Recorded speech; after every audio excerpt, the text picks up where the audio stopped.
अस्सलाम वालेकुम, आदाब दोस्तों। मैं डॉक्टर रज़ीउद्दीन सिद्दीकी, खोज इंडिया में आपका बहुत बहुत इस्तकबाल है, स्वागत है, हार्दिक स्वागत है। ख़ास तौर पे दास्तान के इस एपिसोड में आपका दिल की गहराइयों से खैर मकदम है।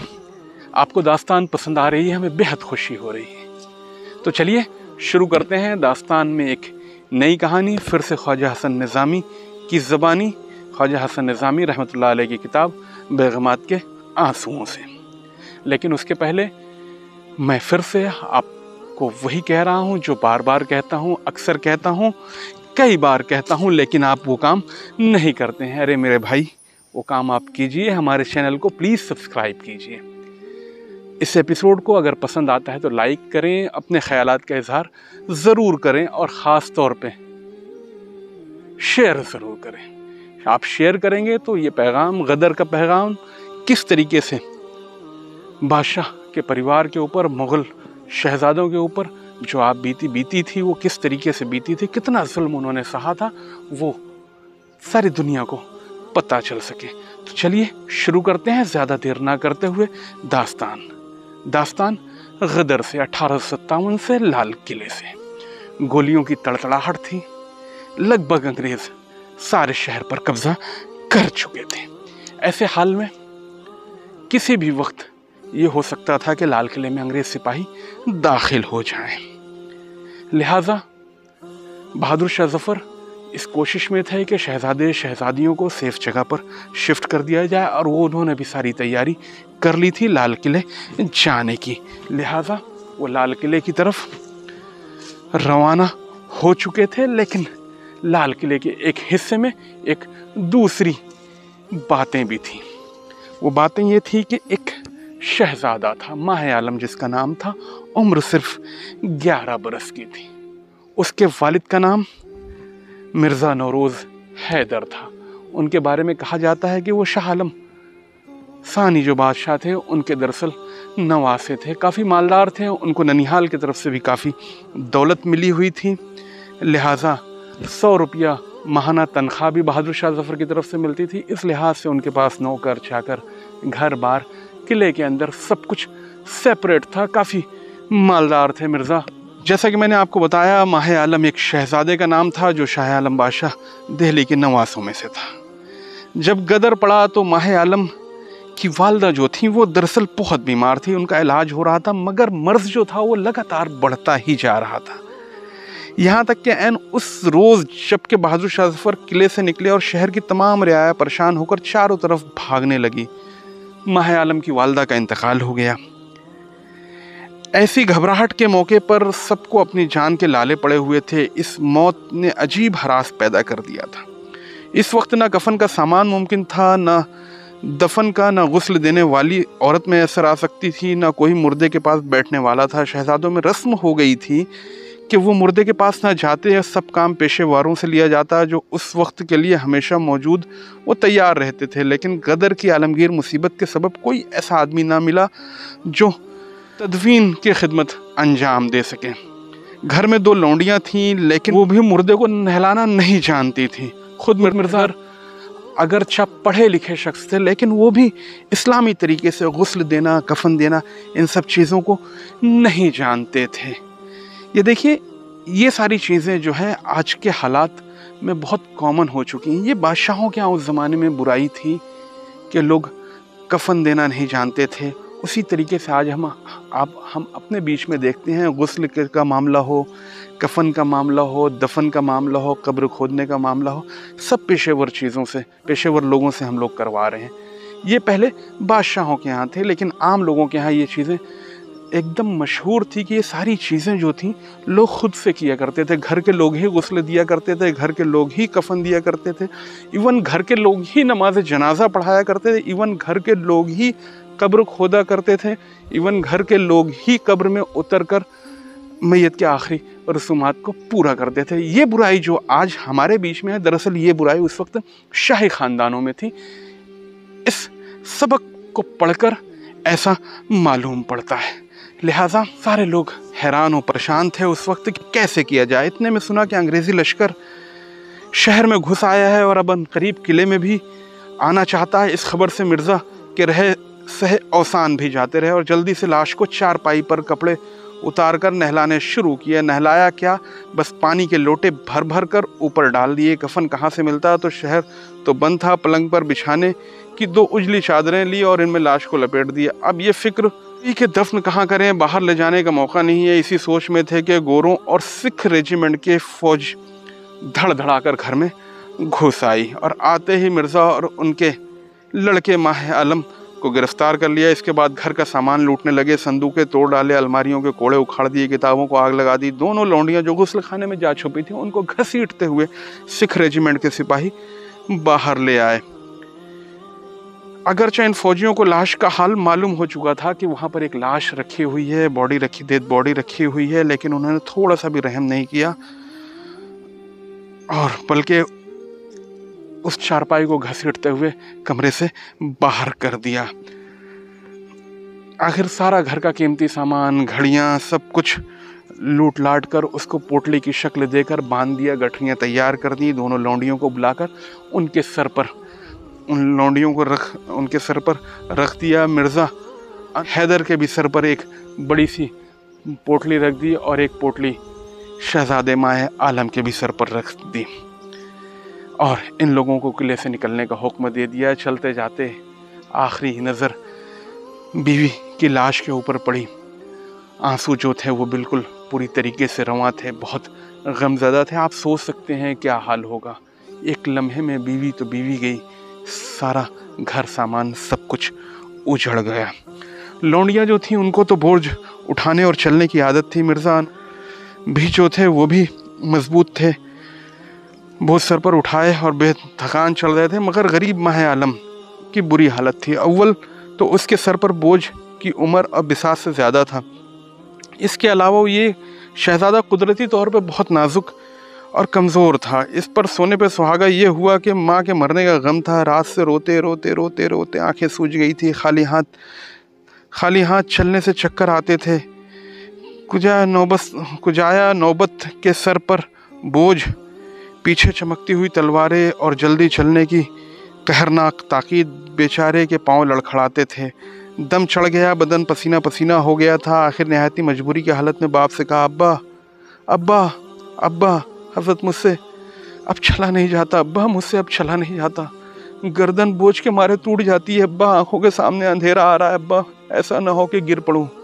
बाप से अपने लाडले इकलौते बच्चे की ये मुसीबत देखी ना गई और मुसीबत भरी बातों ने तो जैसे बाप के कलेजे को एकदम चीर दिया। उसने मुड़कर सिपाही से कहा, साहब इस बच्चे का असबाब भी मुझको दे दो, ये बीमार है, गिर पड़ेगा।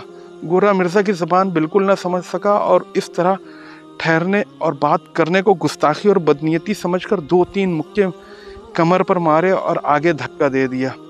मजलूम मिर्ज़ा ने मार भी खाई मगर ममता के मारे लड़के का बोझ बगल में ले लिया। गोरे को ये हरकत भी पसंद न आई और उसने जबरन मिर्ज़ा से गठरी लेकर माह आलम के सर पर दोबारा रखी और घूंसा इस बेकस व नातवा को ऐसा मारा कि घूंसा खाकर माह आलम गिर पड़ा और बेहोश हो गया।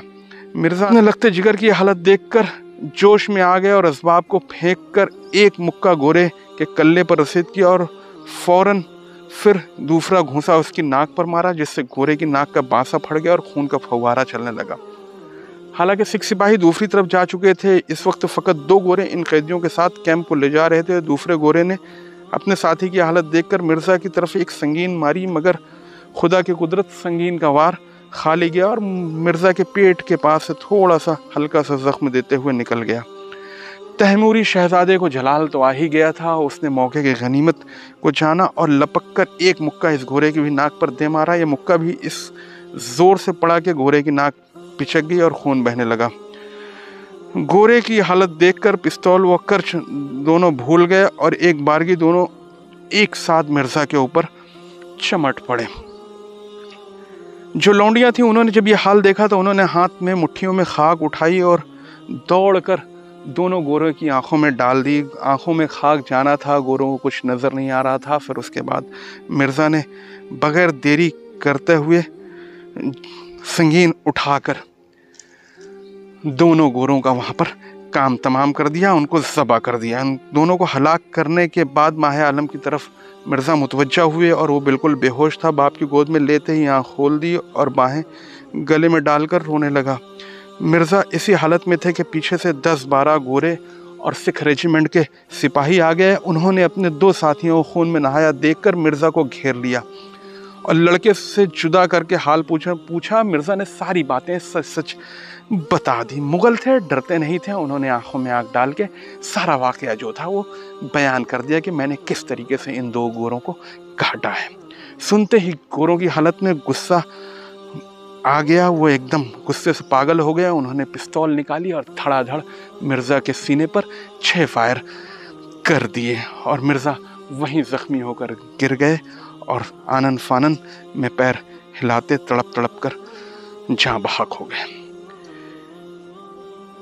मिर्ज़ा की लाश को वहीं छोड़ दिया गया। माहे आलम को लौंडियों के समेत पहाड़ी के कैंप पर ले जाया गया। जहां दिल्ली के फतह से इत्मीनान हो गया तो लौंडियों को 2 पंजाबी अफसरों को दे दिया गया और माहे आलम एक अंग्रेज़ अफसर की खिदमत गारी पर मामूर हुए। जब तक ये अंग्रेज़ दिल्ली में रहे माहे आलम को ज़्यादा तकलीफ़ ना थी, क्योंकि साहब के साथ कई खानसामे और नौकर चाकर रहा करते थे। इस वास्ते ज़्यादा काम का बोझ ना पड़ता था। लेकिन चंद रोज़ के बाद अफसर साहब का विलायत ट्रांसफ़र हो गया और विलायत चले गए। उनके विलायत जाने के बाद शहजादे को मेरठ छावनी में एक अफसर था, उनके यहाँ भेज दिया गया। ये अफसर जो था बड़ा सख्त मिजाज था, बात बात पर ठोकरें मारता, गुस्सा करता। माहे आलम को ये सब चीज़ें बर्दाश्त ना होती। एक दिन उसने तय किया कि वो भागेगा। चुनांचा पिछली रात को जब सारे लोग सो रहे थे वो चुपके से घर के बाहर निकला। चुपके से घर के बाहर निकला और निकलते ही जब दरवाजे पर पहुंचा तो दरबान वहाँ पर मौजूद था। उसने माहे आलम को रोक लिया, पकड़ लिया कि कहाँ जा रहे हो इतनी रात को।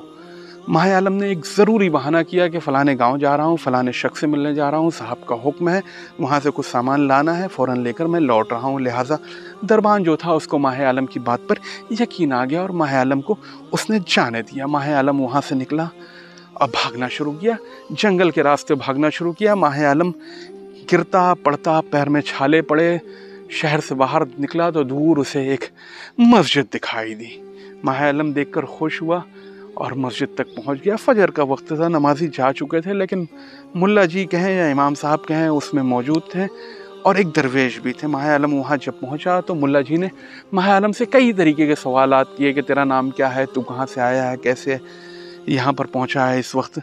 लिहाजा माहे आलम ने किसी तरह का जवाब जो है एकदम खुलकर नहीं दिया, क्योंकि माहे आलम खुद बहुत घबराया हुआ था। लिहाजा दरवेश जो बगल में बैठे हुए थे उनको देखकर, माहे आलम को देखकर उनको तरस आ रहा था। लिहाजा उनके पास कुछ रोटियां थी, रात की बसी हुई बासी रोटियां बची हुई थी, उन्होंने माहे आलम को खाने के लिए दी। माहे आलम बासी रोटी देखकर खुश हो गया, भूखा था, प्यासा था, लिहाजा उसने उसको खाना खाया। पेट में निवाला जाते ही माहे आलम जो था उसकी आंखों से आंसू अचानक जारी हो गए और वो रोने लगा और रोते रोते अपने सारे हालात को बयान करना उसने शुरू किया। दरवेश जो थे वो बहुत नरम दिल थे, उन्होंने जैसे ही सुना माहे आलम को अपने गले से लगा लिया और गले लगाकर बहुत रोए। दरवेश भी बहुत रोए। लिहाजा दरवेश ने तय किया कि माहे आलम का भेष बदला जाएगा। लिहाजा उन्होंने अपनी गठरी में से एक रंगीन जो दरवेशों का लिबास हुआ करता था माहे आलम को पहनाकर दरवेश की शक्ल दे दी और अपने हमरा लेकर वहाँ से चल दी। कई रोज़ चलते रहे। रास्ते का सफ़र इतना मुश्किल था कि जहाँ माहे आलम कह देते कि मैं थक गया हूँ, दरवेश माहे आलम की बात मान लेते और वहीं पर डेरा डाल देते, पड़ाव कर लेते। इसलिए इसके बाद कई रोज़ चलने के बाद दरवेश जो थे वो अजमेर ख्वाजा गरीब नवाज़ रहमतुल्लाह अलैह के रोज़े पर माहे आलम को लेकर पहुँच जाते हैं। वहाँ पर काफ़ी वक्त बिताते हैं। उसके बाद सफ़र करते हुए कहा जाता है कि वो बम्बई आ गए। बम्बई में बांद्रा नामी जगह पर दरवेश का मकान था, जहाँ पर माहे आलम को उन्होंने अपने साथ रखा, बहुत अच्छे से रखा। माहे आलम की उम्र अभी 11 बरस ही की तो थी, लिहाजा उनका एडमिशन मकतब में करवा दिया। माहे आलम ने वहाँ पर बहुत दिल लगा कर पढ़ाई की और एक काबिल इंसान बन गए। माहे आलम जवानी में एक काबिल, कहते हैं कि बहुत काबिल एक इंसान बन गए थे, लिहाजा उनका रिश्ता वहीं बांद्रा में एक शरीफ ख़ानदान में कर दिया गया। दरवेश ने माहे आलम का निकाह करवा दिया, लिहाजा इस तरीके से माहे आलम की ज़िंदगी आगे की बम्बई में गुजरने लगी। तो दोस्तों, आपको एक मुग़ल शहज़ादे की ये दास्तान कैसे लगी जो हम आपको बेगमात के आंसू से ख्वाजा हसन निज़ामी रहमतुल्लाह अलैह की किताब से सुना रहे थे। उम्मीद है अगर आपको पसंद आई होगी तो आप इसे शेयर ज़रूर करें। हम अगले हफ्ते शनिचर के दिन इसी वक्त इंशाअल्लाह फिर एक नई दास्तान लेकर आपके सामने आएंगे। लिहाजा तब तक के लिए अल्लाह हाफिज़। मिलते हैं अगले हफ्ते फिर इसी वक्त इंशाअल्लाह।